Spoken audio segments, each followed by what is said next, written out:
حضرت سیدنا امیر معاویہ رضی اللہ تعالیٰ عنہ کے مکان علی شان میں داخل ہو کر ایک دن کسی نے آپ کو نماز فجر کے لیے جگایا. آپ نے فرمایا تم کون ہو اور تم نے کس لیے مجھے جگایا ہے؟ جواب ملا اے امیر معاویہ میں ابلیس یعنی شیطان. آپ نے حیران ہو کر اس سے پوچھا تیرا کام تو انسان سے گناہ کروانا ہے اور تو نے مجھے نماز کے لیے جگا کر مجھے نیک عمل کرنے کا موقع دیا. شیطان ٹالم ٹول کرنے لگا مگر حضرت سیدنا امیر معاویہ رضی اللہ تعالیٰ عنہ نے اسے پکڑے رکھا. بالآخر اس نے بتایا کہ میں جانتا ہوں کہ اگر سوتے رہنے میں آپ کی نماز فجر قضا ہو جاتی تو آپ خوف خدا سے اتنا روتے اور اس قدر توبہ و استغفار کرتے کہ رب العزت کی رحمت کو آپ کی بے قراری اور رونے پر رحم آ جاتا اور وہ آپ کی قضا نماز قبول فرما کر ادا نماز سے ہزاروں گنا زیادہ اجر و ثواب عطا فرما دیتا.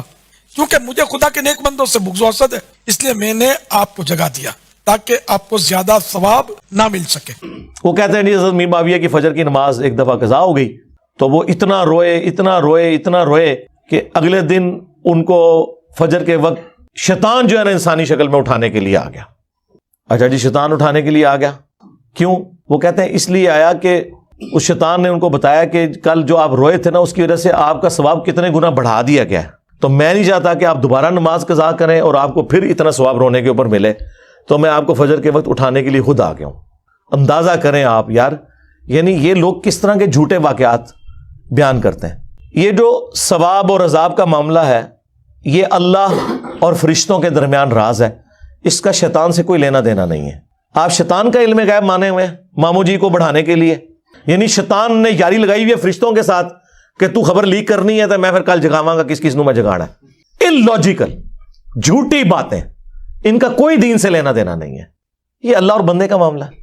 پھر تو بڑا اچھا طریقہ مطلب پتہ چل گیا کہ بھی ایک بندہ اگر نہیں اٹھتا تو وہ پھر یہ انتظار کیا کرے کہ مجھے شیطان ہی آپ اٹھائے گا آ کے. ورنہ میں روزانہ زیادہ جو ہے حضرت میر معاویہ کی سنت پہ کیونکہ آپ تو کہتے ہیں کہ صحابہ جو ہے وہ ستاروں کی مانند ہے جس کی بھی پیروی کرو کامیاب ہو جاؤ گے تو پھر پیروی کریں آپ روزانہ نماز قضا کریں روئیں اور زیادہ نمازوں کا ثواب کمائیں. پھر تو ہم پوری ایکویشن لگا کے کورالٹیز بنا کے پوری ایکویشنز بنائیں گے. صحابی ہونے کا احترام اپنی جگہ وہ سب کچھ ہم رضی اللہ عنہ بھی کہتے ہیں لیکن اس طرح آپ کسی کو اونچا کرنے کے لیے اس طرح کے جھوٹے واقعات تو منسوب نہ کریں. تو چاہے حضرت بلال کی شان کو بڑھانے کے لیے کوئی واقعہ جھوٹا منسوب کرے خواہ حضرت میر معاویہ رضی اللہ تعالیٰ کے حوالے سے کوئی جھوٹا واقعہ منسوب کرے غلط ہے. اسی طریقے سے حضرت علی کے بارے میں بھی ایک واقعہ ہے لیکن اس حدیث کے بارے میں محدثین کے ہاں اختلاف پایا جاتا ہے. اس حدیث کو امام طبرانی صحیح سمجھتے ہیں اپنی موجم کے اندر اس حدیث کو لے کے بھی آئے جو حضرت علی رضی اللہ تعالیٰ کی گود میں نبی الاسلام سر مبارک رکھ کے سوئے ہوئے تھے اور حضرت علی کی نماز چھوٹ گئی اور وہ رونا شروع کر دیا انہوں نے تو کہتے ہیں سورج واپس نکل آیا.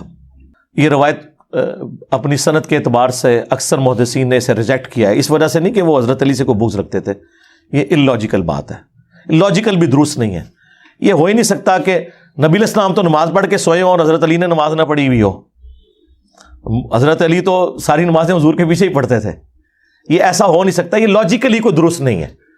لیکن اگر کوئی اسے صحیح بھی مان لیتا ہے تو سورج کا رک جانا اتنا تو احادیث میں ثابت ہے. بخاری مسلم میں آیا کہ جوشوا جو حضرت موسیٰ کے خلیفہ اول بنے تھے ہارون علیہ السلام تو زندگی میں فوت ہو گئے ان کے.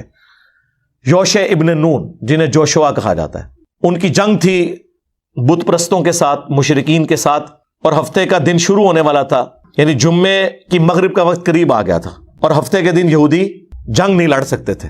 ان کے لیے وہ حرمت کا دن تھا. اب بالکل جنگ اینڈ پہ پہنچی ہوئی ہے فتح قریب ہے تو حضرت یوشع ابن نون نے اللہ کے حضور دعا کی کہ اے اللہ میرے لیے سورج کو روک دے آج کا دن تھوڑا لمبا کر دے تاکہ ہم کافروں کو شکست دے لیں کیونکہ اگر مغرب کا وقت آ گیا تو جنگ روکنی پڑے گی. تو حضرت یوشع ابن نون کی دعا کی برکت سے اللہ نے سورج کو روک دیا. یہ بخاری مسلم کے الفاظ ہیں اور ان کو فتح نصیب ہو گئی. تو یہ پاسبلٹی موجود ہے لیکن اس طرح کہانیوں میں رنگ بھرنا کہ اس سے آپ کسی کو اس طریقے سے بڑھانے کی کوشش کریں یا اس میں سے کچھ نکالنے کی کوشش کریں اس لیے اس طرح کے واقعات سے بچنے میں ہی عافیت ہے.